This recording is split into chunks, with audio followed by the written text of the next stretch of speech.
Screen पर एक प्राणी को देख रहे हैं, ये है जेफरी और इन्होंने भारत से ये उम्मीद नहीं थी। एक बड़ी बात कही है चाइना ईरान युद्ध को लेकर और अमेरिका के किस प्रोजेक्ट में भारत है इसको लेकर भी बात कही है। इन्होंने बहुत बड़ी बात कही है। जहां एक तरफ ये सीन है तो वहीं दूसरी तरफ ईरान युद्ध का असर ये हो गया है कि यूएई में खाने की किल्लत हो रही है। जियोपॉलिटिक्स में इस वक्त बहुत कुछ चल रहा है। चाइना की तरफ से अचानक से अलग अलग बयान क्यों आने लगे हैं और चाइना के समर्थक भी अलग अलग तरीके से क्यों भारत को समझाने में लगे हैं। जियोपॉलिटिक्स में बहुत कुछ चल रहा है। हमेशा की तरह वर्ल्ड मिरर के इस एपिसोड में जानने को मिलेगा बहुत कुछ, इसलिए वीडियो को अंत तक जरूर देखें। इस वीडियो में ना मैं आपको कई सारी बातें बताने वाली हूँ। पहली बात ये एक वीडियो है। इसमें जो इंसान दिख रहा है इसका नाम है विक्टर गाओ और विक्टर गाओ का एक वीडियो मैंने दिखलाया था, आप अगर मेरे चैनल के रेगुलर व्यूअर हैं तो, जिसमें वो कहते हैं अमेरिका को चैलेंज करते हैं, तुम्हें युद्ध चाहिए तो युद्ध मिलेगा, तुम्हें फलना चाहिए तो फलना मिलेगा।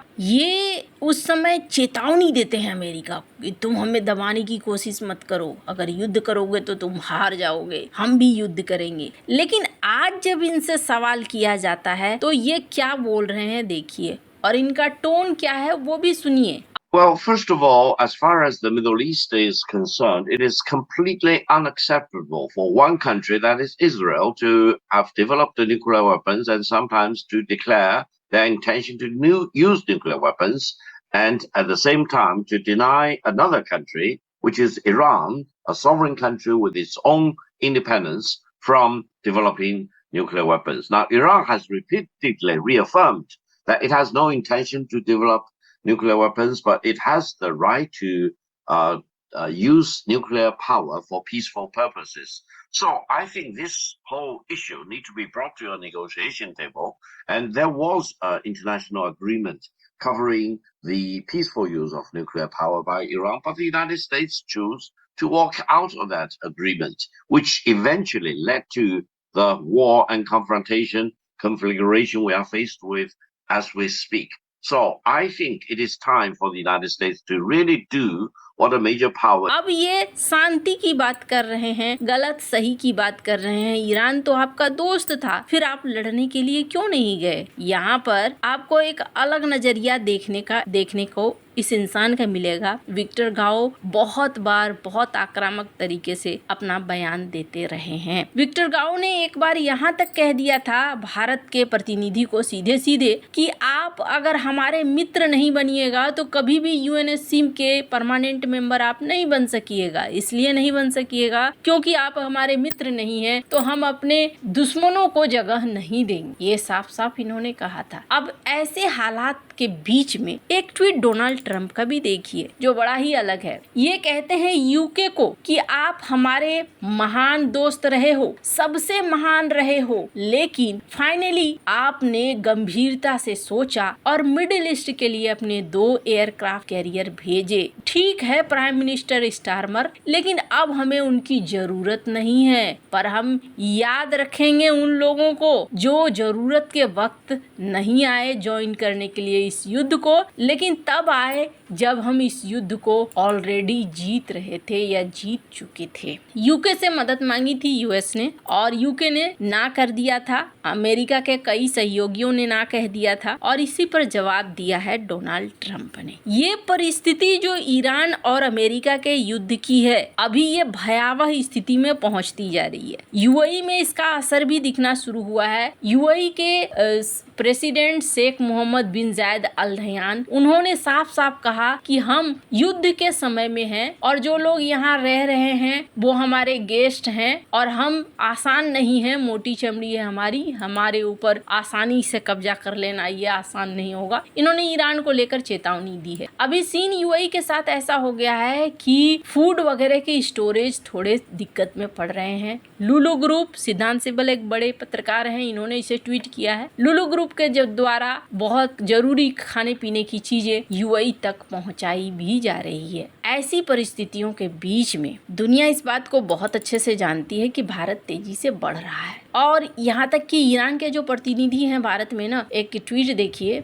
जिसमें इन्होंने टीवी पर एक बयान दिया और कहा कि खामनेई ने मुझसे कहा था कि आने वाले भविष्य में भारत उन देशों में शामिल होगा जो शक्तिशाली देश होगा दुनिया का। अब ऐसी परिस्थितियां बन रही है, पर इन परिस्थितियों के बीच में जेफरी का एक वीडियो बहुत ज्यादा वायरल हो रहा है। क्या कह रहे हैं जेफरी, इस वीडियो को पूरा सुनिए, ये बहुत ज्यादा महत्वपूर्ण है। Yes, somehow somebody stands up and stops the madness.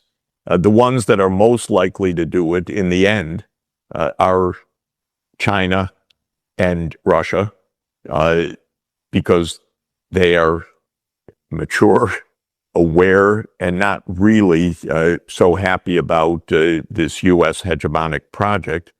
If India would recognize its own interests clearly, it would also play a very major role in this. But India has signed on to the U.S. project to some extent, and it raises a big question. What is India thinking? What are the Indian leaders thinking? They had the British Empire for a couple of centuries. It should have been enough.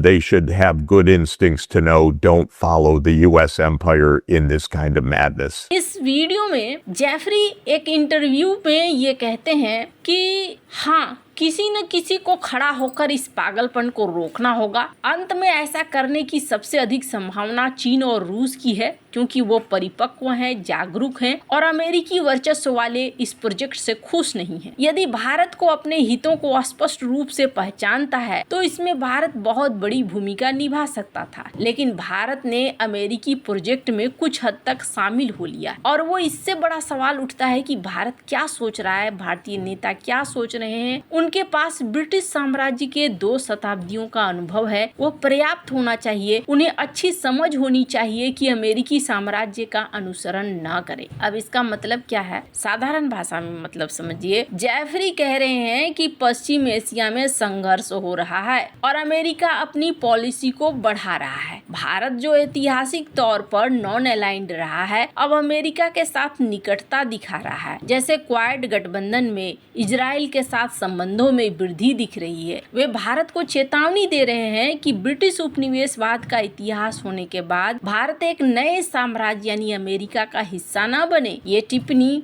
इस वक्त देखने को मिल रही है। Bharat America का उपनिवेश कैसे बन गया है? पहली बात, एक तो मैं आपको बता दूं, जेफरी चाइना के बड़े समर्थक रहे हैं। चाइना को लेकर अब इनके एक भी वीडियो नहीं देखेंगे आप जिसमें इन्होंने चाइना के खिलाफ बोला हो, लेकिन खुद अमेरिका के खिलाफ इन्होंने कई बार बोला है। पर सवाल ये उठता है, क्या भारत ने अपने युद्धपोत भेज दिए? नहीं भेजे हैं, लेकिन ये चाह क्या रहे हैं कि ईरान को बचाने के लिए तुम अपने युद्धपोत अमेरिका के सामने खड़े कर दो या अमेरिका से भिड़ जाओ। तो चाइना कहाँ है, रूस कहाँ है, जो क्लोज मित्र रहे हैं ईरान के वो कहाँ है? भारत अभी भी नॉन अलाइनमेंट की ही नीति अपना रहा है, लेकिन समस्या ये है कि अब चाइना और चाइना समर्थक ये चाह रहे हैं कि भारत इस पचड़े में पड़े। अभी का सीन क्या है, भारत चुपचाप बैठ रहा है और बैठकर खेल देख रहा है कि हाँ भाई तुम लोग कैसे कैसे क्या क्या करते हो करो। और आपको बता दूं, अगर सब कुछ सही रहा, भारत की इंटरनल सिस्टम वगैरह सब सही रहे, तो इस युद्ध के बाद भी सबसे ज्यादा फायदा अगर किसी को होगा तो वो भारत को ही होगा। और सबसे बड़ी बात है कि दूसरे के पचड़े में आज के समय कोई नहीं पड़ता है, तो फिर भारत को लेकर ही इतनी बड़ी आशा क्यों? खुद चाइना से भी ये सवाल कर सकते हैं कि भैया कब उतरोगे, उतर जाओ, पर वो चाइना से सवाल नहीं कर रहे हैं। आपको क्या लगता है इन सब मामले में, आपकी क्या राय है? कमेंट कर जरूर बताएं। जल्द मिलते हैं अगले वीडियो में नई खबर के साथ।